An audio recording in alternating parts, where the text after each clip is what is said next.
Bien, bonjour à toutes et à tous, bienvenue au Palais de la Découverte pour cette présentation intitulée au laboratoire de criminalistique, présentation au cours de laquelle je vous propose de faire une introduction à la criminalistique.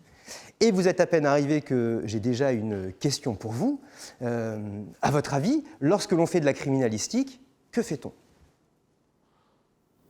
On cherche des indices pour trouver le coupable ou les coupables. Ah, on cherche des indices pour trouver le ou les coupables. Ouais.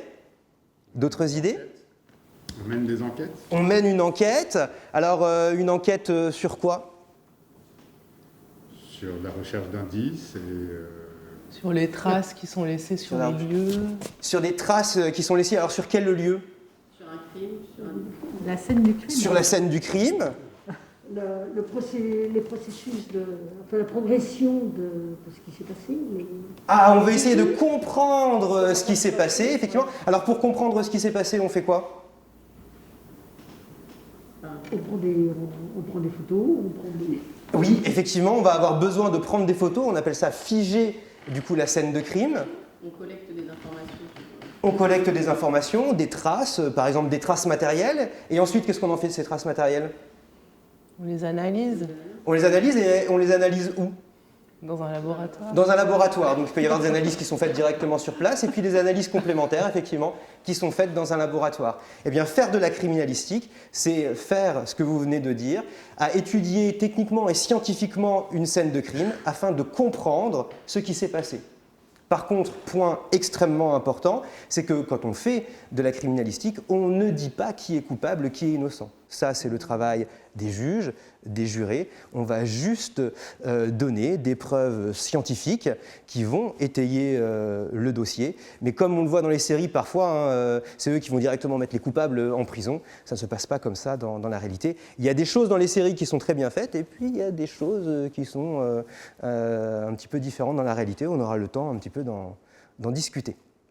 Et les études génétiques, elles ont été introduites il y a combien de temps ? Elles ont été introduites dans les années 80, 1980 cette fois-ci. On est dans les années 84-85 quand l'étude génétique arrive. Et d'ailleurs, ce qui est assez intéressant, c'est que la police scientifique, donc on a eu une augmentation de l'activité, rien que pour la France, on a eu une augmentation de l'activité de la police scientifique des années 1900, et puis ça retombe un petit peu après les années 50, 60, ça retombe un petit peu, il y a un creux dans les années 80 et ça repart avec la preuve génétique, l'ADN. Et depuis l'ADN, ça ne fait qu'augmenter l'intérêt et l'utilisation, en tout cas en France, de cette police scientifique et technique. Alors du coup, si vous n'avez pas d'autres questions, je vous propose de passer à la suite. Et pour passer à la suite, on va se lancer dans l'étude d'une scène de crime. Alors bien évidemment, ici c'est une scène de crime qui est fictive. Vous voyez en haut à droite le logo de l'IRCGN parce qu'on a travaillé avec eux pour cette étude de scène de crime. Vous voyez sur cette scène de crime, il y a des petits cavaliers notés de 1 à 8. À votre avis, ces cavaliers, ils représentent quoi ? Ils marquent quoi ? Les indices. Oui, il marque effectivement les différentes traces. Alors ici, on a regroupé, on a mis un cavalier par genre de traces. Alors on va essayer rapidement de les brosser. Par exemple, le cavalier numéro 1, sachant qu'il est mal placé, à votre avis, il correspond à quoi ? Ah, c'est la trace de sang. Alors c'est pas la trace de sang, mais c'est vrai qu'on pourrait penser que c'est la trace de sang. Le cadavre, et oui, le cadavre, c'est déjà une trace. Vous imaginez bien, s'il a un coup de tronçonneuse en plein milieu du ventre et puis un bras en moins, on a un doute de comment ça a pu se passer. Manifestement, il ne s'est pas fait ça tout seul. Bon, à moins de ne pas être doué, mais bon, quand même. Là, a priori, il ne s'est pas fait ça tout seul. En 2, qu'est-ce que c'est ? Je fais un petit zoom dessus parce qu'on ne voit pas très bien. Oui, c'est des mouches. Alors, qu'est-ce qu'elles viennent faire, les mouches, sur la scène de crime ? Ça date le décès. Ah, vous avez parfaitement raison. Alors, les mouches, en fait, on s'en sert pour pouvoir dater. Mais les mouches, elles ne viennent pas pour dater le cadavre, elles viennent faire quoi sur le cadavre ? Elles viennent grignoter. Elles viennent manger. Ah, alors c'est vrai, on pense très souvent, vous avez parfaitement raison, on pense très souvent que les mouches viennent manger le cadavre, mais ce n'est pas directement les mouches adultes. Ah oui, elles viennent pondre. Eh oui, elles viennent pondre parce que c'est leurs bébés, les larves, qui vont pouvoir manger du coup le cadavre. Ensuite, en 3, qu'est-ce que c'est ? C'est des projections de sang. Oui, toutes les traces de sang. En 4, impact de balles, effectivement, tout ce qui a lieu aux armes à feu, la balistique. En 5, des débris de verre. En 6, je vous le donne parce que vous ne voyez jamais ce que c'est des pierres précieuses, des objets de valeur qu'on serait amené à étudier. sur une scène de crime. En 7, Des gants. Des empreintes. oui, alors c'est la catégorie des empreintes. Mais comme je vous l'ai dit, hein, ici c'est un cavalier pour regrouper des catégories. Les empreintes digitales, les empreintes génétiques, empreintes dentaires, empreintes de pas, empreintes d'oreilles. Et en 8, Un écrit. oui, c'est tout ce qui va être document. Étude des papiers d'identité, étude des encres, étude du papier, étude d'une lettre qui aurait été donnée, et ainsi de suite, étude des documents. Alors, quelques points à donner là-dessus. D'une part, les traces qu'on vous propose ici, ce n'est pas du tout exhaustif. Par exemple, comme on le disait tout à l'heure, les traces de type caméra de vidéosurveillance, écoute téléphonique, disque dur d'ordinateur, téléphone, des traces de végétaux, par exemple, étude de terre, on retrouve un cadavre avec de la terre, on veut savoir d'où elle vient. Jusque-là, est-ce que vous avez des questions? Alors dans ce cas-là, avant d'aller encore un tout petit peu plus loin, je vous propose de vous donner un dernier point important par rapport à ces traces, et pour ça on va faire une expérience. On va regarder un tout petit peu plus en détail les débris de verre. Imaginez, vous arrivez sur une scène de crime et vous trouvez sur le sol un petit morceau de verre. L'enquête a lieu, on a un suspect, et vous avez un suspect à qui il manque un petit fragment de verre sur sa paire de lunettes. La question qui se pose, est-ce que le fragment de verre retrouvé sur le sol correspond au fragment de verre manquant sur la paire de lunettes? Pour ça, on va étudier le verre. Pour étudier le verre, il y a plusieurs méthodes. L'une d'elles, c'est ce qu'on appelle la réfraction. La réfraction, c'est un phénomène au cours duquel la lumière va changer de trajectoire en passant d'un milieu à un autre. Par exemple, en passant du milieu R au milieu O. On imagine un rayon lumineux qui est arrivé comme ça. Au lieu de continuer dans la même direction, il va changer de direction. C'est ce qu'on appelle le phénomène de réfraction. Et ça dépend des indices de réfraction des matières, quand on traverse les différentes matières. Si l'indice de réfraction de l'air est différent de l'indice de réfraction de l'eau, alors il y a une déviation du rayon lumineux.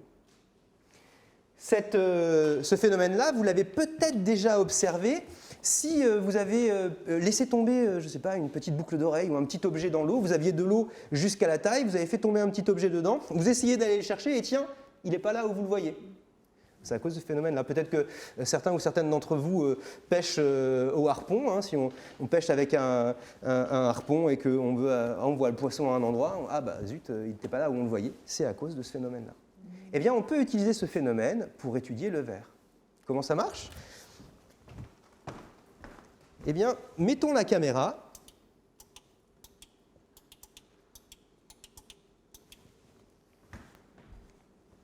On prend un morceau de verre ici, et je vais commencer par plonger le morceau de verre dans l'eau. Ça va? Vous voyez bien? Oui. Ok, parfait. Comme la luminosité est un peu baissée. Lorsque je plonge ce morceau de verre, hop, dans l'eau, vous constatez que le morceau de verre apparaît plus gros. On a l'impression, en regardant ici, que le morceau de verre est cassé. Alors que le morceau de verre n'est pas du tout cassé, mais pourtant, on a cette impression-là. Ça vient du fait que l'indice de réfraction du verre est différent de l'indice de réfraction de l'eau. Par conséquent, la lumière change de trajectoire en passant de l'eau au verre. D'où cette impression de bâton de verre cassé. Prenons un autre liquide, par exemple de l'éthanol, de l'alcool. Recommençons l'expérience, plongeons le morceau de verre à l'intérieur, et lorsqu'on plonge le morceau de verre dedans, on observe exactement la même chose. Le morceau de verre semble cassé, alors qu'il n'est pas du tout cassé, il apparaît un petit peu plus gros. À votre avis, pour quelle raison? Alors, effectivement, c'est une histoire d'indice de réfraction, et cette fois-ci, encore une fois, l'indice de réfraction du verre est différent de l'indice de réfraction de l'éthanol. Par conséquent, la lumière change de trajectoire en passant de l'éthanol au verre. D'où cette impression de bâton cassé. Prenons un autre liquide, ici de l'huile de paraffine. Recommençons l'expérience, plongeons le morceau de verre à l'intérieur.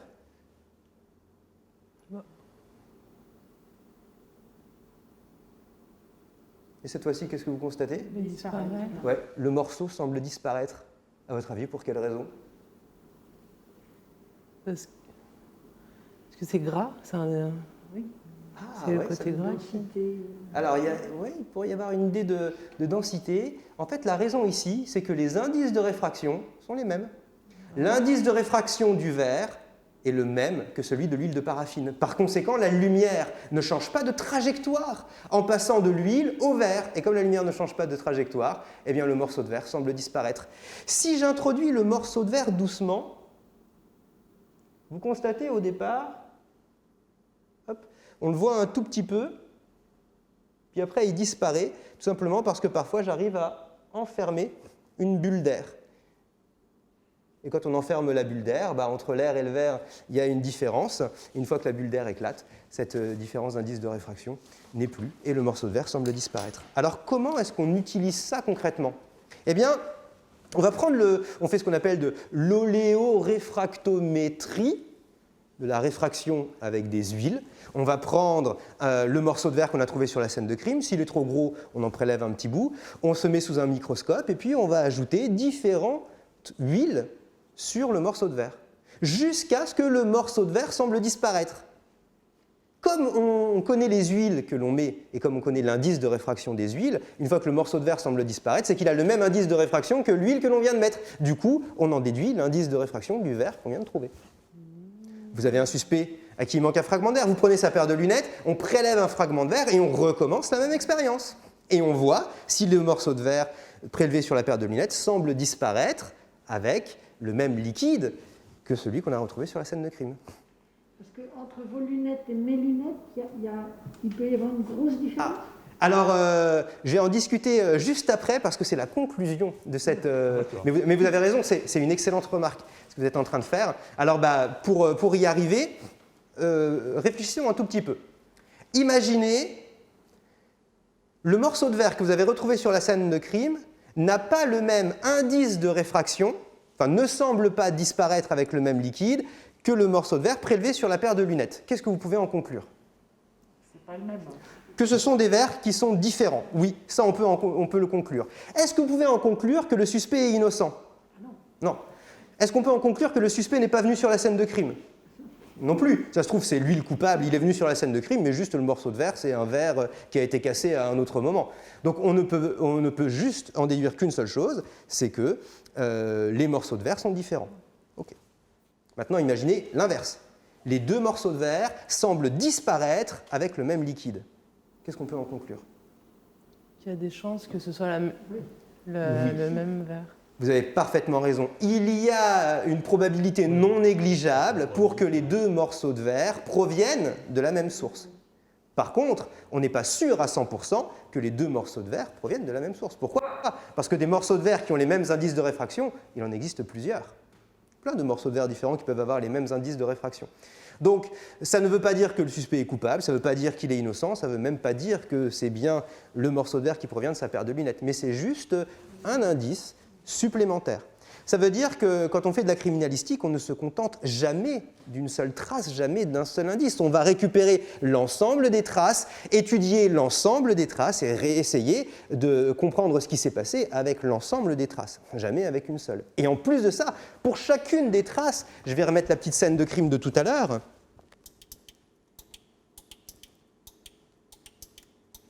Pour chacune des traces, il y a plusieurs méthodes d'analyse différentes. Avec le verre, on pourrait ensuite aller plus loin. On commence par l'oléoréfractométrie, c'est assez facile à mettre en place. Bon, les verres sont différents, ok, on s'arrête là, on a la conclusion. Par contre, les verres ont le même indice de réfraction. Allons plus loin, regardons la densité des verres. Regardons la composition des verres. Est-ce qu'ils ont une composition qui sont identiques? S'ils ont le même indice de réfraction, la même densité, la même composition, ça commence à être intéressant. Ensuite, on peut regarder la morphologie du morceau de verre. Ah oui, est-ce que le fragment de verre retrouvé sur le sol rentre dans le petit fragment de verre de la paire de lunettes? Parce que si le fragment de verre retrouvé sur la pièce, sur le sol est grand comme le bout du doigt et qu'il manque un tout petit fragment de verre sur la paire de lunettes, bien sûr, ce n'est pas les mêmes. Mais donc, point important, il faut toujours récupérer l'ensemble des traces, étudier l'ensemble des traces, et ensuite, pour chacune des traces, plusieurs méthodes d'analyse. jusque-là, est-ce que vous avez d'autres questions, d'autres remarques? Alors dans ce cas-là, si vous n'avez pas de questions pour moi, moi j'en ai pour vous. Maintenant qu'on a fait cette introduction, qu'on a bien vu un petit peu débroussailler le terrain, imaginez, on arrive sur la scène de crime. Et maintenant, on va essayer un petit peu de voir quelles sont les questions auxquelles la police technique et scientifique peut répondre. Vous voulez comprendre ce qui s'est passé. Comprendre ce qui s'est passé, c'est répondre à plusieurs questions. Vous arrivez sur la scène de crime, il y a un cadavre allongé par terre. Qu'est-ce que vous vous demandez? Est-ce qu'il est mort? Oui, effectivement, ça c'est une excellente...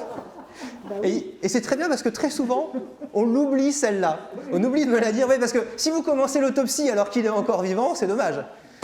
Bon, après, du coup, si vous le tuez durant l'autopsie, au moins vous savez comment il est mort. Hein. Là, directement, il n'a pas crié pendant que j'ai coupé, du coup, il est mort. Alors, aujourd'hui, ça fait plus ou moins sourire cette remarque-là, parce qu'aujourd'hui, avec les méthodes analytiques qu'on a, on est capable de savoir si la personne est bien morte. Ça n'a pas toujours été le cas. À la fin des années 1800, on pouvait trouver dans les cimetières des petits systèmes qu'on mettait au niveau des cercueils pour que la personne dans le cercueil puisse agiter une petite clochette et un petit drapeau pour dire « Eh oh, je suis vivant ». Pourquoi? Parce que on avait remarqué en sortant certains cercueils de terre, en les ouvrant, des traces d'ongles à l'intérieur, des gens s'étaient réveillés dans les cercueils, avaient essayé d'en sortir, n'avaient pas pu, et donc on a fait ces systèmes-là. Oui, parce que les moyens à l'époque de déterminer le décès n'étaient pas aussi fiables qu'aujourd'hui. D'ailleurs, je ne sais pas si vous vous souvenez du Sherlock Holmes de 2009 avec Jude Law. Dans ce Sherlock Holmes-là, il y a, je vais spoiler un peu la fin, mais du coup, il y a tout un jeu où Watson détermine que le méchant est mort, et puis un peu plus tard dans le film, le méchant revient. Et à la fin, Sherlock Holmes nous montre comment le méchant a fait pour diminuer son rythme cardiaque, pour paraître mort, et pour que Watson définisse la mort alors qu'il ne l'était pas. Et donc, ça montre bien que oui, à ces époques-là, ce n'était pas aussi fiable qu'aujourd'hui. Donc aujourd'hui, à la question « est-ce qu'il est mort ?» effectivement, on a bien la réponse. OK. Donc une fois que vous savez qu'il est mort, vous vous demandez quoi? Qui sait? Oui, qui est la victime? Ensuite. Est-ce qu'on est bien sur le lieu? Est-ce qu'il a été bougé? Oui, effectivement. Est-ce que c'est bien la scène de crime? Donc où est-il mort? Parce que peut-être qu'il est mort ailleurs et qu'il a été transporté. Et s'il a été transporté, alors il y a une autre scène de crime à aller exploiter ailleurs. Donc qui est la victime? Où est-elle morte? Comment est-il mort? Comment cette personne est morte? Oui. Et quand alors? Oui, quand est-elle morte? Pourquoi est-elle morte? Et par qui? Et par qui? Est-ce qu'on a plusieurs suspects? Alors, sachant que ce n'est pas la police technique et scientifique qui dit qui est coupable, qui est innocent, mais on a quand même des idées de suspects. Donc voilà, moi ce que je vous propose, c'est de voir comment on peut essayer de répondre à ces questions en utilisant les différentes traces qui sont là.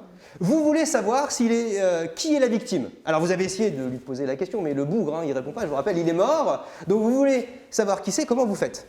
On met des gants et on regarde dans ses poches. Oui, et qu'est-ce qu'on peut chercher dans ses poches? Des papiers. Des papiers d'identité. Donc pour savoir qui est la victime, on peut déjà regarder, peut-être qu'elle a des papiers d'identité. Quoi d'autre? Donc c'est la catégorie des documents. Oui, mais bon, enfin, s'il est dans une maison, c'est peut-être sa maison. Et oui, l'environnement. Peut-être qu'il est propriétaire de la maison, de la voiture dans laquelle on le retrouve, ou locataire. Ouais, l'environnement.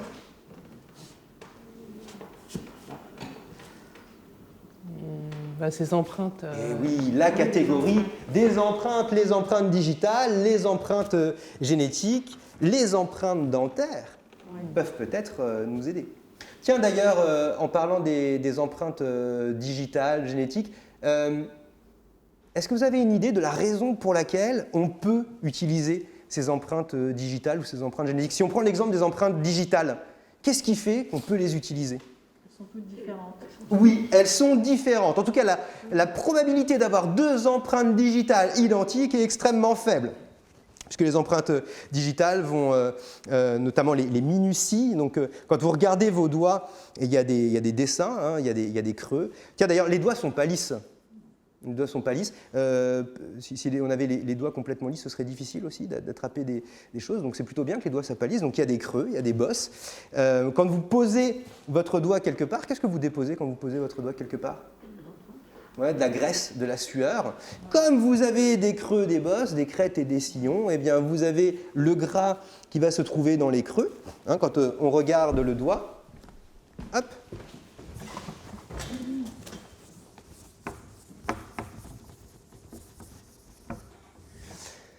Donc si on regarde, vous avez des creux, des bosses, des creux, des bosses, des creux, des bosses. Ici, il va y avoir du gras. Quand vous posez votre doigt quelque part, vous allez déposer cette graisse et cette sueur. Donc il va y avoir des endroits où il n'y a pas de gras, des endroits où il y a du gras. Ensuite, on va pouvoir utiliser des poudres dactyloscopiques, par exemple. C'est une des méthodes possibles de révélation des empreintes digitales. On utilise un pinceau qu'on appelle une danseuse.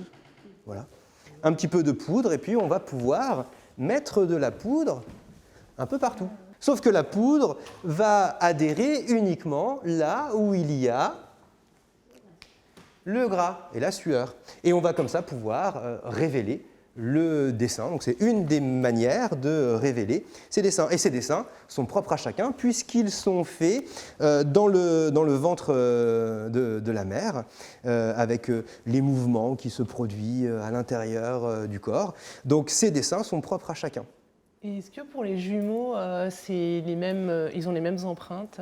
Et non, les jumeaux n'ont pas les mêmes empreintes digitales parce que le processus de formation de ces empreintes digitales dans le ventre fait que les imperfections, parce que ce qu'on va regarder, c'est les imperfections de ces empreintes, sont différentes. On appelle ça des minuties. Et pour identifier deux empreintes, il va falloir avoir 12 minuties identiques et 0 de différentes. Oui, mais si par exemple on se blesse et qu'on reprend nos empreintes après, est-ce qu'elles restent toujours les mêmes ou est-ce qu'il y a une modification? Eh non, donc le deuxième point, c'est que les empreintes, elles sont immuables, elles ne vont pas changer au cours du temps. Par exemple, je discutais avec quelqu'un de la police scientifique et technique qui me racontait qu'une des manières de ne pas laisser d'empreintes digitales sur une scène de crime, c'est de ne pas commettre le crime. Ça, c'est la première chose. Bon. Alors après, imaginez, vous vous dites, bon, mais quand même, je commets le crime. Alors, si vous vous coupez les mains, ça marche aussi, vous ne laissez pas d'empreinte digitale. Mais le problème, après, c'est que pour faire la scène de crime, c'est plus compliqué. Alors ensuite, une autre méthode consiste à se brûler les doigts à l'acide. Il y a des gens qui font ça. L'histoire ne dit pas si ça fait mal ou pas. J'imagine que ça doit être un peu douloureux. Par contre, il faut le faire régulièrement. Si ce n'est pas refait régulièrement, les empreintes reviennent. Et on m'avait raconté cette histoire de quelqu'un qui se brûlait régulièrement les doigts à l'acide. On avait retrouvé une empreinte digitale sur la scène de crime. La personne, avec un autre faisceau d'indices, avait quand même pu être jugée coupable, avait été en prison. En prison, n'avait pas pu se rebrûler les doigts à l'acide. Les empreintes digitales sont revenues. Ils ont repris les empreintes digitales 1 mois et demi après et ils ont pu comparer. C'était bien son empreinte digitale qui était sur la scène de crime. Et sinon, il y a une autre méthode aussi pour ne pas laisser d'empreintes digitales, c'est de mettre des gants. Ah oui. Alors, ça me rappelle une histoire assez rigolote. Sur une scène de crime, des cambrioleurs, cette fois-ci, ils avaient mis des gants pour ne pas laisser d'empreintes et pour narguer la police, ils avaient laissé en évidence la boîte de gants en disant « vous ne retrouverez pas d'empreintes ici, on est malins, on a mis des gants ». Et la police a retrouvé une empreinte sur la boîte de gants et ils se sont fait choper comme ça. Donc voilà, si jamais vous faites un cambriolage, faites gaffe, ne laissez pas la boîte de gants. C'est des petits conseils que je donne comme ça. Oui. Et est-ce qu'on a des empreintes aussi sur les pieds? Oui, alors souvent on ne va pas se déplacer pieds nus. Oui. Par contre, il peut y avoir des empreintes de pas, notamment avec vos chaussures. Par exemple, on a tous des manières différentes de marcher, donc on va abîmer ces chaussures de manière différente. Si on regarde vos semelles, quelqu'un qui a les mêmes chaussures que vous, et on compare après un petit peu de temps vos semelles et les semelles d'une autre personne, eh bien on va pouvoir voir des différences, parce que les semelles ne sont pas abîmées au même endroit. Et donc on va pouvoir comme ça détecter des différences. Alors, si on reprend les empreintes digitales, elles sont propres à chacun, elles sont immuables, on peut facilement les prélever, on peut facilement les identifier et on peut en faire un fichier. C'est ce qui fait que les empreintes digitales peuvent être facilement utilisées. Donc voilà quelques exemples de ce qu'on peut utiliser pour savoir qui est la victime. Et parmi tout ça, moi j'ai envie d'aller un tout petit peu plus loin et de vous en montrer une. On parlait tout à l'heure des documents. Alors imaginez, vous arrivez sur une scène de crime et vous retrouvez par exemple un document, celui-ci. Donc vous avez la victime, vous voulez savoir qui c'est, vous regardez dans ses poches, vous avez ce document-là. Ça, qu'est-ce que c'est? Un permis de conduire. Et ici, je vous en ai amené 2. Pour quelle raison, à votre avis? Parce qu'il en avait 2. Ouais, il y en a un vrai et un faux. Est-ce que c'est important de savoir si le papier est vrai ou faux pour définir une identité? Oui. Ah oui, si le papier est faux, est-ce que c'est vraiment une identité? Alors autant parfois ça se voit à l'œil nu, autant parfois ça se voit. Si un jour vous vous faites faire des faux papiers, vous achetez des faux papiers, si ça se voit à l'œil nu, vous vous êtes fait arnaquer. Bon alors du coup, si ça ne se voit pas à l'œil nu, on va pouvoir avoir quand même des méthodes, des lampes un peu particulières qui vont nous permettre de voir si les papiers sont vrais ou faux. J'ai une lampe ici. Cette lampe, elle produit des UV. UV, c'est le diminutif de Ultraviolet. ultraviolet, effectivement. Eh bien, pour savoir si les papiers sont vrais ou faux, on va pouvoir utiliser des ultraviolets. Alors pour ça, on va se mettre dans le noir. Je vais allumer la lampe. Alors les ultraviolets sont des rayonnements qui sont dangereux. Ils ont beaucoup d'énergie, suffisamment d'énergie pour venir casser les liaisons dans les molécules de votre organisme, par exemple les liaisons entre les atomes des molécules d'ADN et ainsi produire des cancers. Donc il faut s'en protéger. Pour s'en protéger, il y a le plexiglas ici qui va absorber les UV pour qu'ils n'arrivent pas jusqu'à vous. Moi je vais mettre des lunettes de protection qui absorbent les ultraviolets et je vais mettre également des gants qui vont absorber ces ultraviolets. Je vais éteindre les écrans. Hop. Les êtres humains ont été capables de fabriquer des lampes qui produisent des ultraviolets. Mais ce n'est pas tout. Les êtres humains ont également été capables de fabriquer des poudres. Ces poudres, quand on les regarde sous la lumière classique, ces poudres, elles sont blanches. Okay ? On va prendre ces poudres, on va les mettre sous la lampe UV.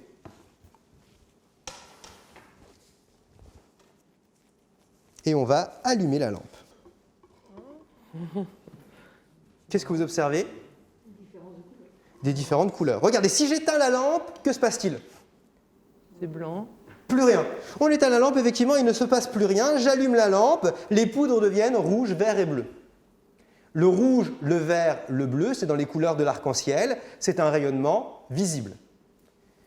La lampe produit un rayonnement ultraviolet. Les poudres sont capables de transformer un rayonnement ultraviolet en un rayonnement visible. Eh bien, des matières capables de transformer un rayonnement ultraviolet en un rayonnement visible sont dites, allez, donne un indice, ça commence par fluo, ça termine par récente. Fluorescent. Oui, elles sont fluorescentes. La première des poudres fluoresce en bleu, la deuxième fluoresce en vert, la troisième fluoresce en rouge. Donc non seulement on a été capable de fabriquer des lampes qui produisent des ultraviolets, mais en plus de ça, on a été capable de fabriquer des poudres qui sont fluorescentes. Alors comment est-ce qu'on se sert de ça? Eh bien pour sécuriser les papiers d'identité, il a été ajouté dans les papiers d'identité ces poudres fluorescentes. Ainsi, pour faire la différence entre les deux papiers, on va pouvoir les regarder sous la lampe. Puisque dans les vrais, on ajoute ces poudres fluorescentes pour les sécuriser. Alors prenons le premier permis, plaçons-le sous la lampe, et là, qu'est-ce que vous constatez? Rien. Rien. Qu'est-ce que vous en concluez? Un faux. Non, maintenant elle n'est pas allumée. Ah oui, la lampe est éteinte. Oui. Eh oui. Allumons la lampe. Vous constatez que le permis est... Blanc. Non, il est... Ah non, il est violet. Enfin, il est bleu. Oui, il est violet. Ouais, il est effectivement un petit peu bleu-violet. Donc, si j'éteins la lampe, qu'est-ce qui se passe? Bah, Rien. rien. Donc, quand on allume la lampe, tout d'un coup, il brille, il produit de la lumière bleue. Ce papier est donc fluorescent. Donc il est vrai. Ah, alors c'est vrai ou c'est le faux? Bah, c'est le vrai. C'est le vrai. Ouais. Qu'est-ce qu'il faudrait faire quand même? Bah, vous vérifiez l'autre. Ouais, il faudrait comparer avec l'autre. Alors, prenons le second permis, plaçons-le sous la lampe. Et là, qu'est-ce que vous constatez? C'est éteint. Oui, la lampe est éteinte. Ah, ben, Waouh, ah c'est oui. joli, oui. Il y a plein d'images qui apparaissent. Alors vous constatez que le permis est... Il est aussi fluorescent. Non, il est aussi fluorescent. Sauf que cette fois-ci, il ne fluoresce pas de manière uniforme en bleu. Cette fois-ci, vous voyez le logo RF de République française, vous voyez le numéro du permis qui brille, vous voyez les tampons qui justifient les permis. À votre avis, lequel est le vrai, lequel est le faux? Ah bah, du coup, c'est Ça, celui-là. c'est Eh oui, vrai. celui-là c'est le vrai et l'autre c'est le faux. Et là, vous pourriez vous dire, mais qu'est-ce que c'est que cette mascarade? Tu nous as dit qu'on mettait les poudres fluorescentes dans les vrais et qu'on faisait la différence comme ça, et pourtant les deux sont fluorescents. Eh bien, en fait, il y a deux verrous par la fluorescence.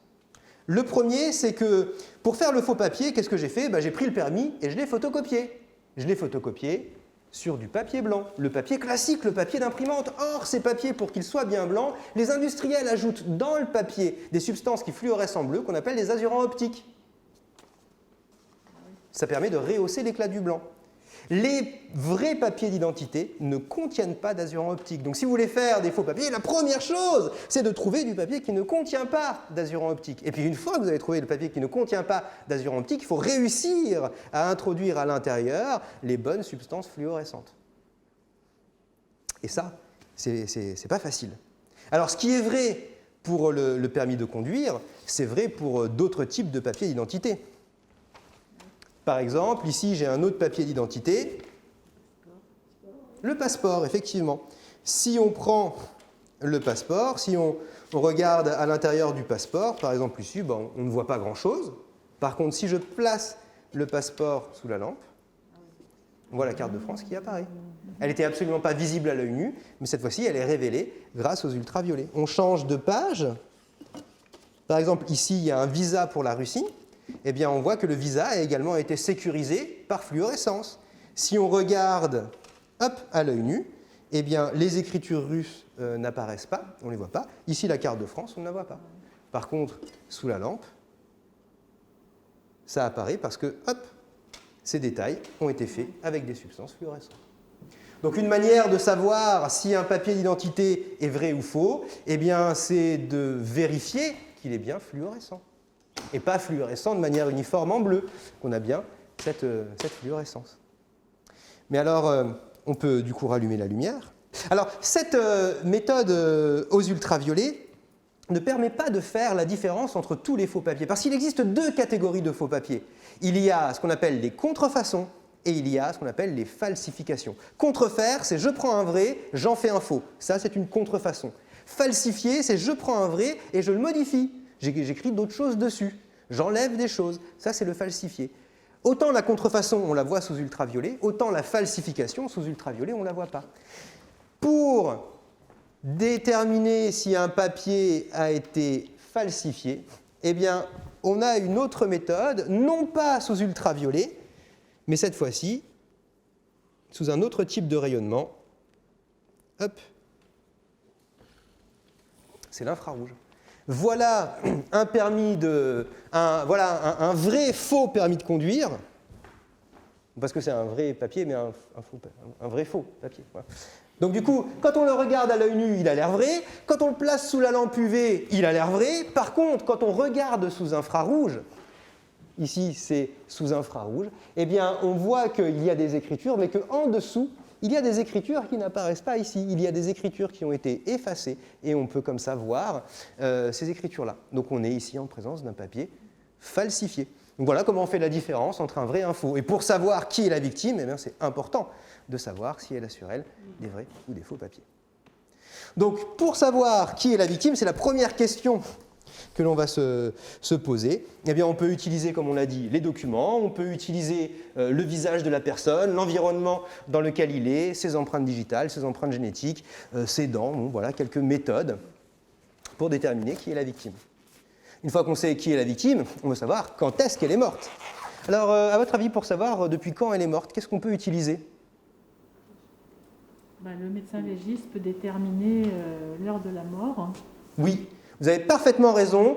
La première personne qui peut déterminer la date du décès, c'est le médecin légiste. Et le médecin légiste, il a plusieurs possibilités. La première des possibilités, c'est de regarder, par exemple, est-ce que vous avez une idée de comment le médecin légiste peut dater le décès ? Il y a la rigidité. La rigidité. Oui, la rigidité cadavérique. La rigidité cadavérique, eh bien, ça va être les muscles qui deviennent rigides. Alors, ça ne veut pas dire que le corps est cassant, ça veut dire que le corps est rigide. D'ailleurs, j'avais vu des photos assez rigolotes où on avait... Alors oui, donc au départ, le corps n'est pas rigide, la rigidité commence à s'installer, elle est maximale dans les alentours de 15 heures après le décès, puis après, elle commence à nouveau à rechuter. Quand on est au maximum de rigidité, j'ai vu des photos dans lesquelles on avait un cadavre, une chaise d'un côté, une chaise de l'autre, la tête posée d'un côté et les pieds de l'autre, et puis le cadavre tenait tout droit. Voilà. C'était rigolo. Donc comme je dis, je mets des petites pointes d'humour. Donc la rigidité cadavérique. Et la rigidité cadavérique, en plus, bien qu'elle s'installe dans tout le corps en même temps, on a l'impression toujours qu'elle commence d'abord par le haut et puis elle commence par le bas. Donc en fonction de la rigidité, on est capable de déterminer un peu l'heure du décès. Ensuite, il n'y a pas que la rigidité. Oui, la chaleur, la température du corps. Tiens d'ailleurs, quand vous êtes vivant, votre organisme régule votre température. Par contre, quand vous mourrez, la température, qu'est-ce qu'elle fait? Elle chute ou elle monte? Elle descend ou elle monte la température? Alors, qui pense qu'elle descend? Levez la main. Qui pense qu'elle monte? Levez la main. Qui pense que ça dépend? Et ouais, souvent en science, ça dépend. Si un jour on vous pose une question, par exemple pour le bac ou autre, vous n'avez pas la réponse, vous dites ça dépend. Est-ce que le référentiel est supposé galiléen, par exemple? Ça dépend. Alors ça dépend de quoi? Ça dépend de la température extérieure. Si on meurt dans un endroit où il fait plus froid que la température du cadavre, alors la température du cadavre, elle diminue. Si la température est plus chaude que 37 degrés, la température, elle augmente. Donc du coup, quand on prend en France, très souvent, à moins qu'on soit dans des périodes de canicule, très souvent la température, elle diminue, mais attention, ça dépend de l'endroit où on est. Et il se trouve qu'en fonction de la température, elle diminue d'une certaine manière qu'on a pu modéliser mathématiquement, et en fonction de la température et de la température du cadavre et de la température extérieure, on est capable de déterminer l'heure du décès. Ensuite, on peut également utiliser les lividités cadavériques. Alors ça, j'aime bien les lividités cadavériques. C'est les poches de sang. Quand on est vivant, a priori, des poches de sang dans l'organisme, on n'en a pas, mais quand on meurt, il commence à y avoir des poches de sang qui s'accumulent dans l'organisme. Les poches de sang, elles vont commencer à s'installer au bout de 3-4 heures. Et jusqu'à environ 10, 12, 14 heures, allez, on va dire 14 heures, ces poches de sang, elles sont liquides. On appelle ça les lividités mobiles. Et puis au bout de 14 heures, elles commencent à se figer là où elles sont. On parle de lividité fixe. Et puis au bout de 48, 50 heures, elles vont commencer progressivement à s'estomper. Du coup, imaginez, vous arrivez sur une scène de crime et vous trouvez un cadavre dans cette position. Vous avez un cadavre dans cette position avec des lividités fixes au niveau des genoux. Qu'est-ce que vous en déduisez?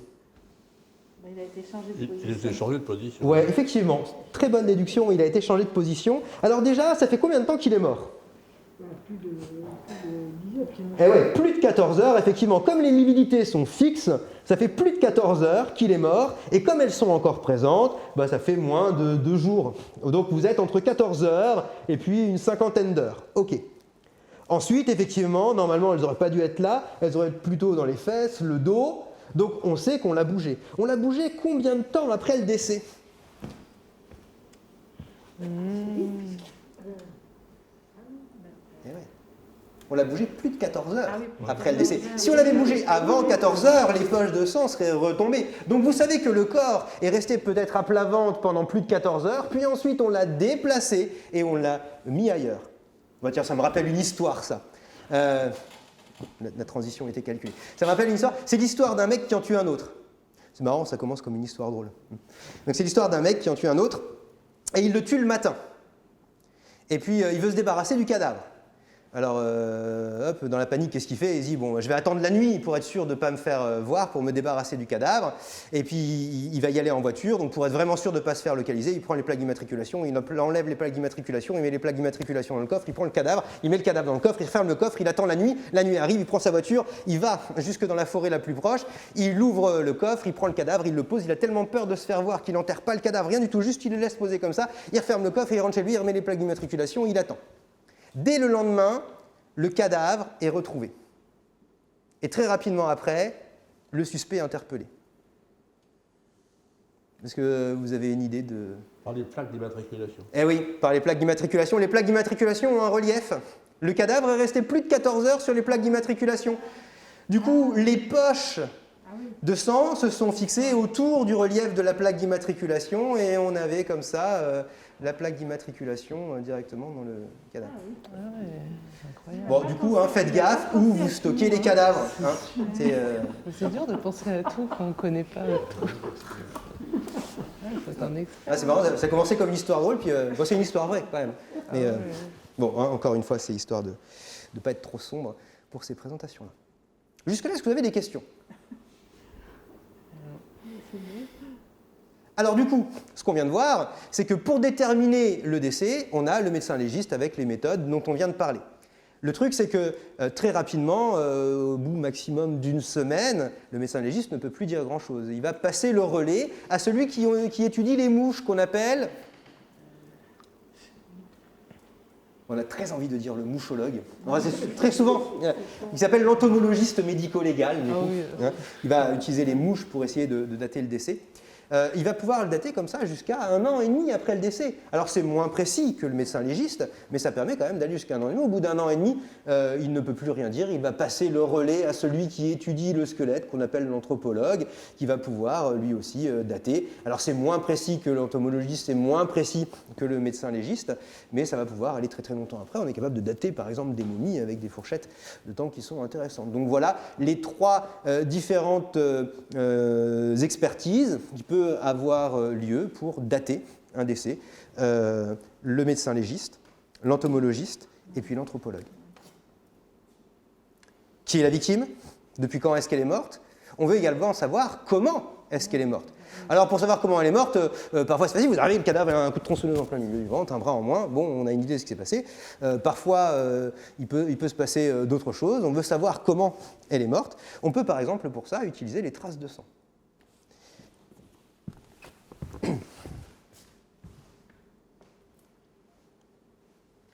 Alors, quand vous arrivez sur une scène de crime et puis que vous voyez des traces rouges, la première question à se poser, c'est est-ce que c'est bien du sang? Alors, rouge, on a toujours cette idée que c'est rouge, mais au fur et à mesure du temps, c'est plutôt brun. Mais donc, voilà, est-ce que c'est du sang? Si c'est du sang, est-ce qu'il est humain ou animal? C'est du sang de chèvre, peut-être que c'est pas utile. Et puis, on va pouvoir faire ce qu'on appelle l'hématomorphologie, c'est étudier la morphologie, la forme des traces de sang pour essayer de comprendre ce qui s'est passé. Par exemple, sur une scène de crime, vous pouvez trouver des traces passives. Ces traces passives, on les retrouve où, à votre avis? Sur le lieu de passage. Ouais, et effectivement, et surtout donc sur le sol, principalement sur le sol. Ces traces, vous voyez, elles sont circulaires, parce qu'elles sont tombées perpendiculairement à la surface, ici perpendiculairement au sol. Et rien qu'avec ça, déjà, on peut dire des choses. Déjà, pour avoir des gouttes de sang, donc c'est des gouttes de sang, la blessure, elle est comment? Superficielle ou profonde? Ouais, très profonde, peu profonde? Non. Ouais, donc voilà, on a déjà l'idée que c'est pas une blessure énorme, c'est peut-être pas le coup de hache tout de suite, ou le coup de tronçonneuse tout de suite, effectivement. Ensuite, ces gouttes, elles sont plutôt rapprochées ou éloignées? Elles sont rapprochées. Plutôt rapprochées. Donc la personne, elle a bougé, pas bougé? Elle n'a pas trop bougé. Elle n'a pas trop bougé. Typiquement, vous saignez du nez, vous avez des gouttes de sang qui tombent, vous attendez qu'un ami aille vous chercher un mouchoir, vous laissez ce genre de traces passives. Et en plus de ça, en fonction de la forme de la tache, on peut en déterminer une hauteur.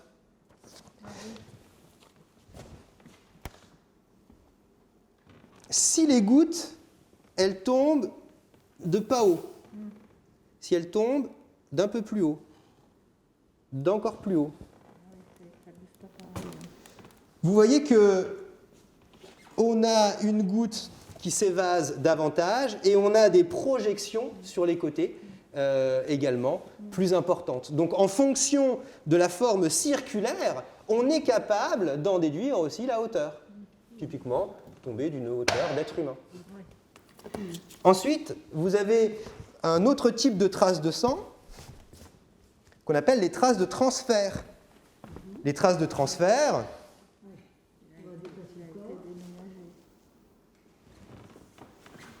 Voilà une trace de transfert. Vous avez déplacé le corps, vous aviez du sang sur la main, vous en mettez quelque part, c'est une trace de transfert.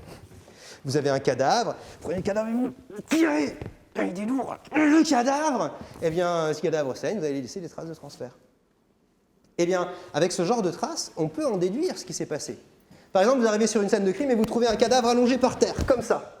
Vous trouvez ici des traces passives. Vous trouvez là une mare de sang, vous trouvez là une trace de transfert, et entre la mare de sang et les traces de transfert, des petites gouttes éloignées des unes des autres. Avec ça, on peut reconstituer la scène. Ici, il y avait la porte d'entrée. Un cambrioleur arrive, écoute à la porte en laissant une trace d'oreille, il n'entend pas de bruit, il se dit c'est bon, je vais être tranquille, il défonce la porte avec un coup de pied volant, ou avec un pied de biche, c'est quand même un peu plus facile. Il arrive à l'intérieur et là, il trouve nez à nez avec la victime. Alors dans la panique, il se bat, bam, il met un coup de poing à la victime, ah! La victime se prend un coup de poing dans le nez, elle laisse des traces passive sur le sol, elle voit le cambrioleur, elle dit je vais le faire sortir de chez moi, elle se déplace vers le cambrioleur sort alors un opinel, met la bague de sécurité parce qu'il ne faudrait quand même pas se blesser, et crac, il pique la victime, ah, c'est un gros opinel. Alors comme c'est un gros opinel du coup, il y a une mare de sang qui commence à avoir lieu sur le sol, la victime essaie d'arrêter l'hémorragie avec la main, mais elle n'y arrive pas, elle commence à perdre connaissance, elle essaie de se rattraper en laissant une trace de transfert, elle glisse, elle tombe et elle meurt. Quelle imagination. Bon, c'est un poil caricatural, hein, bien évidemment. Mais ça vous permet de voir comment, à partir des traces de sang, on peut définir ce qui s'est passé. Bien évidemment, on ne va jamais utiliser que les traces de sang, mais ça peut donner des idées sur le déroulement. Bien sûr, ça peut être plus compliqué, hein, parce que bon, bah là, le sang il venait que de la victime, mais si vous prenez un manche de pioche, après avoir donné 3 ou 4 coups de manche de pioche, à un moment, il y a aussi du sang qui provient du manche de pioche, enfin c'est le bazar, hein, mais voilà, ça donne une idée. Sachant que les types de traces de sang, on peut en trouver d'autres. Par exemple, on a ici les traces projetées. Ça, c'est caractéristique de quelque chose. Oui, les armes à feu, vous avez parfaitement raison.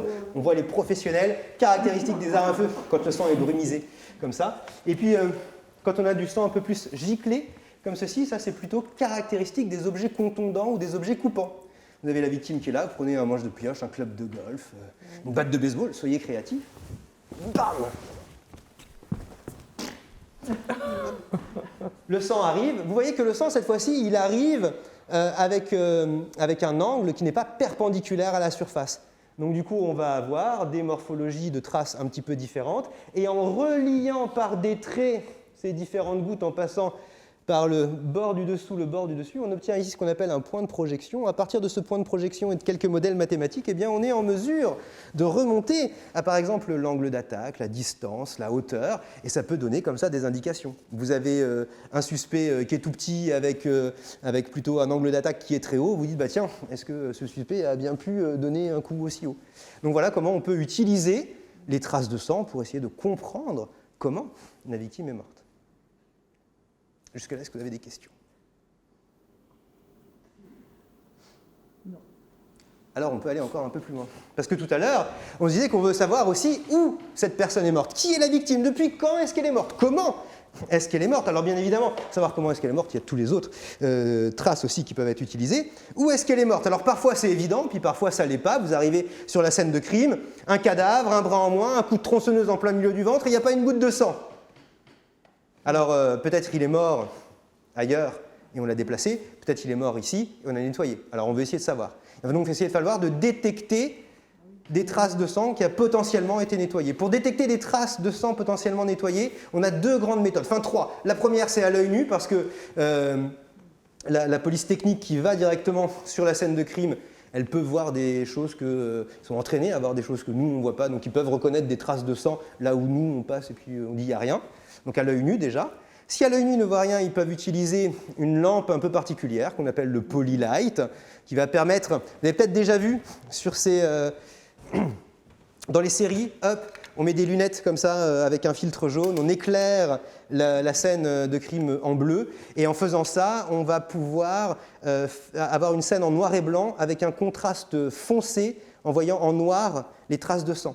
Alors attention, les traces de sang ne sont pas fluorescentes. Donc on a ici le Blue Star, ça se compose de 2 voilà, de 2 flacons qui contiennent des comprimés. On prend un comprimé de chaque, on le met dans une sorte de pistolet pulvérisateur, un brumisateur, un peu, vous savez, le fameux pchit-pchit. Hein. Voilà. On met dedans, on ajoute de l'eau, on peut ajouter de l'eau oxygénée au besoin, et puis on brumise ça sur la scène de crime. S'il y a du sang, même s'il a été nettoyé et qu'on ne voit rien à l'œil nu, on va pouvoir le détecter. Je vous propose de voir comment ça fonctionne. Alors, je n'ai pas le droit d'utiliser directement du sang, donc plutôt que d'utiliser du sang, je vais utiliser un modèle de sang ici. C'est du ferricyanure de potassium. Le point commun entre le sang et le ferricyanure de potassium, c'est que les deux contiennent du fer sous forme d'ion. Avant, je demandais des volontaires, et un jour, c'est une histoire, un petit comme ça, je dis ah, est-ce que quelqu'un est volontaire? Oui, moi je suis volontaire pour donner du sang. J'ai dit, mais tu sais, je vais te couper le doigt et tout. Il m'a dit, ah bon, d'accord, mais je suis d'accord si tu me donnes de l'argent en échange. Bon, du coup, j'utilise du ferricyanure de potassium. Mettons-nous dans le noir pour voir ce qu'il en est. On commence par introduire du luminol et du peroxyde d'hydrogène et de l'eau. Comme si on venait de mettre les 2 comprimés dans le pulvérisateur. On constate qu'il ne se passe rien. On brumise ça sur la scène de crime. Et s'il y a du sang, même s'il a été nettoyé et qu'on ne voit rien à l'œil nu, il reste des résidus de fer. Et ces résidus de fer déclenchent, accélèrent la réaction chimique. La réaction ici de chimie-luminescence, une réaction chimique qui produit de la lumière, qui libère cette lumière un petit peu bleutée, et on va comme ça pouvoir révéler les traces de sang. Alors vous voyez, il faut se mettre dans la pénombre ici, mais sur une vraie scène de crime, il faut aussi se mettre dans la pénombre. Donc en fonction de où on est, parfois c'est facile à utiliser, et puis parfois c'est plus compliqué. Alors encore une fois, comme je vous disais, il y a toujours plusieurs méthodes analytiques. Ici, vous voyez, je n'ai pas utilisé du sang, j'ai utilisé du ferricyanure de potassium. Et ça déclenche quand même le phénomène lumineux. Ça veut dire quoi? Ça veut dire que sur une scène de crime, eh bien, on peut avoir ce déclenchement de la lumière, penser que c'est du sang, et ça pourrait être du ferricyanure de potassium ou d'autres substances à base de fer, à base de cuivre, voire de l'eau de javel. Et donc, il faut toujours ensuite prélever et puis aller un petit peu plus loin, faire d'autres méthodes d'analyse pour être sûr que c'est bien du sang et pas un faux positif. Et donc, en fonction des traces de sang, vous pouvez peut-être en déduire si la personne est bien morte ici ou peut-être morte ailleurs. Voilà une des méthodes qui peut permettre d'avoir une idée dans le cas où vous avez cette victime avec un bras en moins et pas de traces de sang. Il n'y a pas de méthode pour vraiment nettoyer à fond et que ça le booste. Il y a des études que vous trouvez sur Internet avec des détergents américains principalement où ils regardent en fonction des détergents utilisés ce qu'il en est ou pas. Mais c'est extrêmement difficile de faire partie de cette tasse. Il y a même des enquêtes comme ça où il y a eu du sang sur plusieurs années qui a été revu après. Il y avait du parquet qui avait été remis dessus. Ils ont enlevé les lattes de parquet. Ils ont réussi à détecter les traces de sang à l'aide du luminol. Mais bien évidemment, ça dépend d'où vous êtes. Si vous êtes dans la nature, c'est sûr que les traces de sang, elles vont disparaître plus facilement que si c'est dans une maison, quelque part. Donc en fonction de où c'est, va disparaître plus facilement. Après, il faut laver beaucoup. Mais même en lavant beaucoup, ces résidus de fer sont tenaces. Et d'ailleurs, ce qui est intéressant, c'est que même si vous avez nettoyé, par exemple, avec certains détergents, ça va déclencher des luminescences et on va pouvoir voir que vous avez nettoyé. Donc certes, on ne voit pas la trace de sang, mais on voit que vous avez nettoyé. Du coup, tiens, c'est suspect. Ce cas de figure, ici, c'est la balistique. Ça nous permet comme ça de voir un autre type de trace. Alors, en balistique, vous voulez, par exemple, savoir quelle est l'arme du crime. Est-ce qu'on a bien tiré avec cette arme ou pas?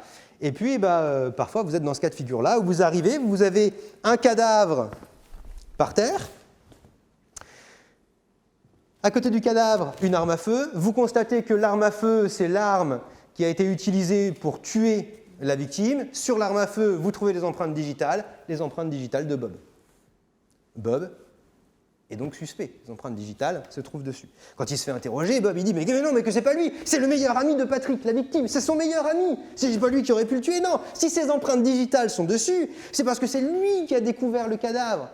Et en arrivant, il ne sait pas ce qu'il lui a pris. Avant d'appeler les secours, la police, il a ramassé l'arme et c'est comme ça que ces empreintes digitales sont arrivées directement sur l'arme du crime.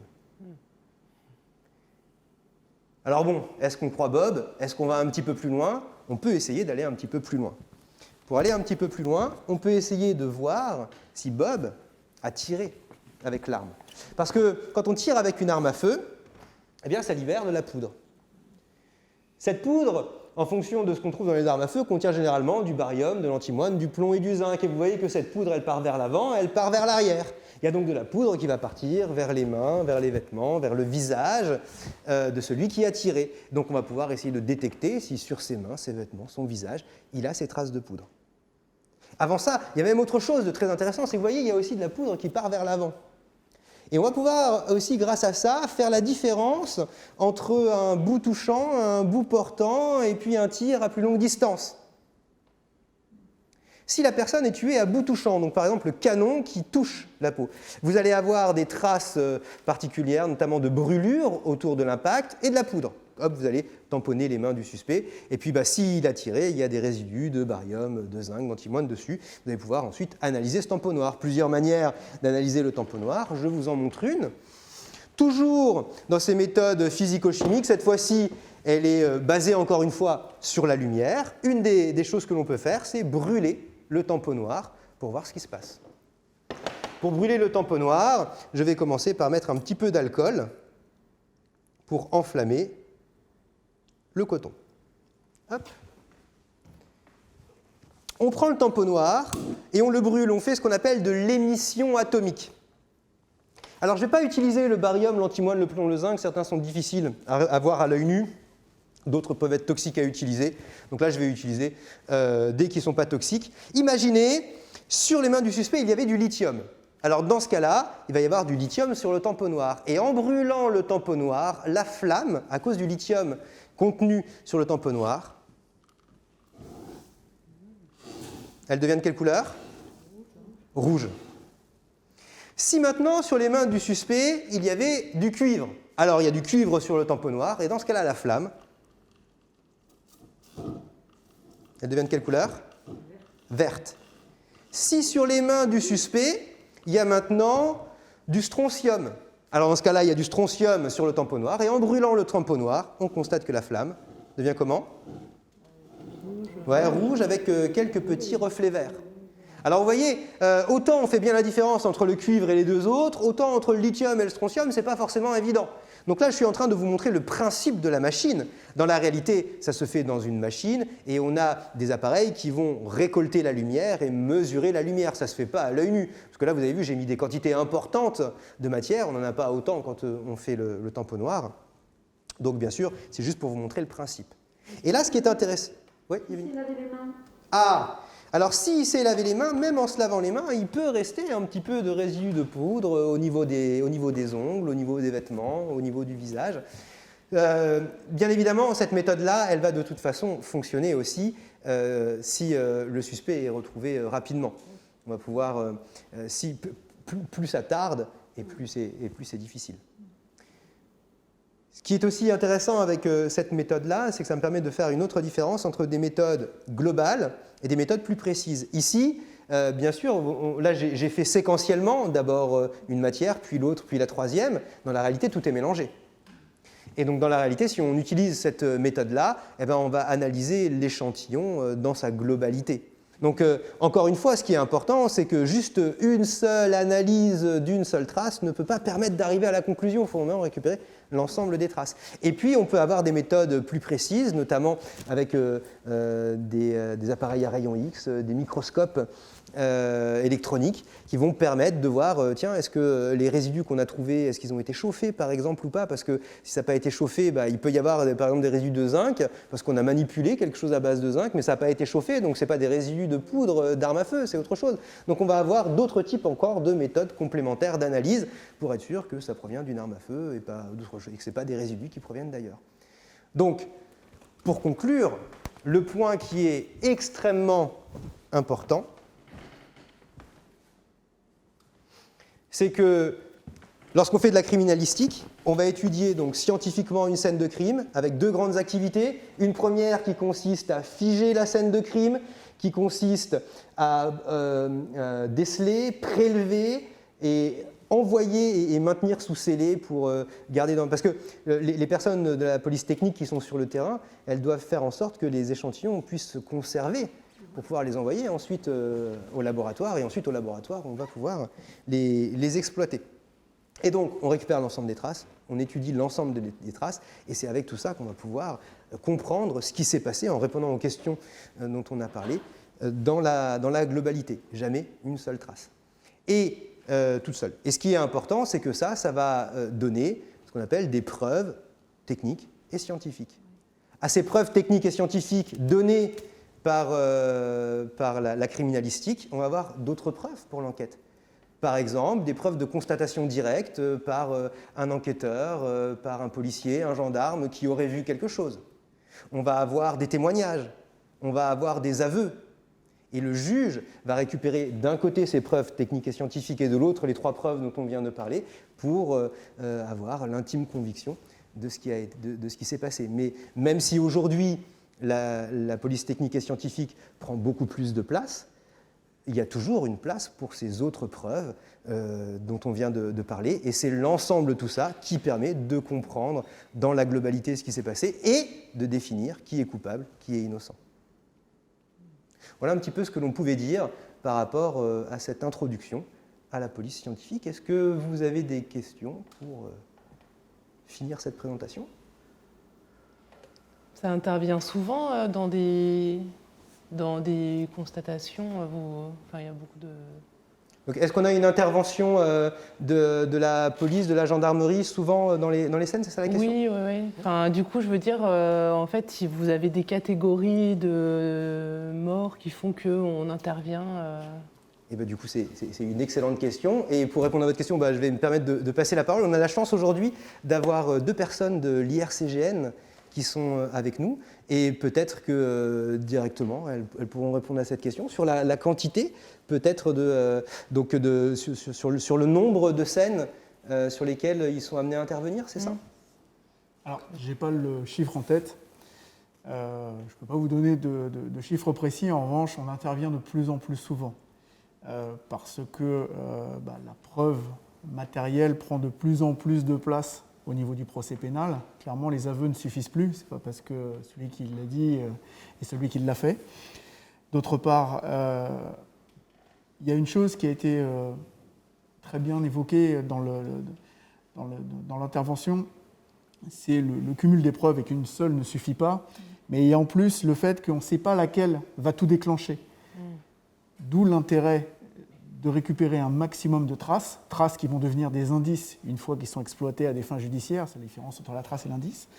Mais c'est la raison pour laquelle on travaille de plus en plus maintenant sur les scènes de crime, même si 95% des traces à l'heure actuelle ne sont pas exploitées, on va quand même sur les scènes, on fait des constatations, on procède à des prélèvements qui, avec un jeu de ping-pong avec les enquêteurs, vont être exploités tantôt très tôt dans l'enquête, tantôt beaucoup plus tard, en fonction des avancées de l'enquête. En fait, il y a une espèce de jeu qui se fait en quasi continu entre les enquêteurs, qui eux vont continuer à faire leurs investigations, faire des auditions, aller rechercher des témoignages, aller trouver des éléments qui sont hors des traces de la scène de crime et qui vont confronter les différentes déclarations des personnes, des témoins, des éventuels suspects, avec ce qui va être retrouvé sur la scène de crime, de manière à voir s'il y a une compatibilité. Alors en termes de chiffres, non, malheureusement, je n'ai pas l'information. En revanche, ça se systématise. Et chaque région a un centre comme votre centre de Pontoise, ou au contraire, tout est centralisé sur Pontoise ? Alors, en ce qui concerne la gendarmerie, la partie gendarmerie scientifique, si on peut dire, nous, on a un modèle qui est unique, c'est-à-dire tout est centralisé sur le site de Pontoise, les laboratoires, je parle vraiment des laboratoires, de manière à ce que déjà les experts puissent travailler très facilement et très rapidement entre eux. Comme ça a été très bien expliqué dans l'exposé, un expert maintenant il ne travaille pas tout seul. C'est terminé ça. Quand je suis rentré en gendarmerie, c'était encore un petit peu le cas, début des années 90. Maintenant, c'est terminé. on a une ouverture d'esprit, on essaye de franchir ces barrières, de regarder un petit peu. On a évidemment notre domaine de compétences, mais on regarde quand même ce qui se passe à côté, et souvent on se dit, bah, tiens, voilà, je travaille sur telle scène, ça pourrait être intéressant d'aller exploiter tel indice, telle trace là, que j'ai vue. Alors moi, je n'ai pas les capacités, je n'ai pas les compétences de le faire. En revanche, j'ai mon camarade qui est à l'étage du dessous, dans le bureau d'à côté, qui lui va pouvoir m'apporter peut-être des éléments supplémentaires. Et en fait, cette corroboration et ce partage, ce côté pluridisciplinaire dans la criminalistique, qui fait qu'on accroît notre capacité à résoudre un petit peu l'affaire, si vous voulez. Ça, c'est pour la partie, on va dire, centrale. On a à un autre niveau ce qu'on appelle des techniciens en identification criminelle, et ça, ils sont présents dans tous les départements de l'Hexagone, y compris dans les territoires ultramarins, et ça nous sert un petit peu de relais, si vous voulez. C'est déjà les premiers à aller sur la scène, c'est les premiers à aller travailler sur les différentes constatations. On fige la scène, on appelle ça un gel des lieux, c'est-à-dire que vraiment on essaie de faire une photographie à l'instant T de toutes les traces et de tous les indices qui sont présents sur la scène, et eux vont procéder à un certain nombre d'actes techniques. Ça peut être des prélèvements de résidus d'incendie, d'explos, ça peut être de l'ADN, des traces papillaires, qui vont nous confier après, en fonction de l'avancée de l'enquête, si ça s'avère nécessaire, qui vont confier au personnel du laboratoire, aux experts du laboratoire pour exploitation. En gros, l'idée, c'est de répondre à une question donnée des personnels du terrain. Et du coup, si vous n'avez pas d'autres questions, je vous remercie pour votre attention et puis je vous souhaite une bonne fin de journée. Merci à vous. Merci. C'était très intéressant.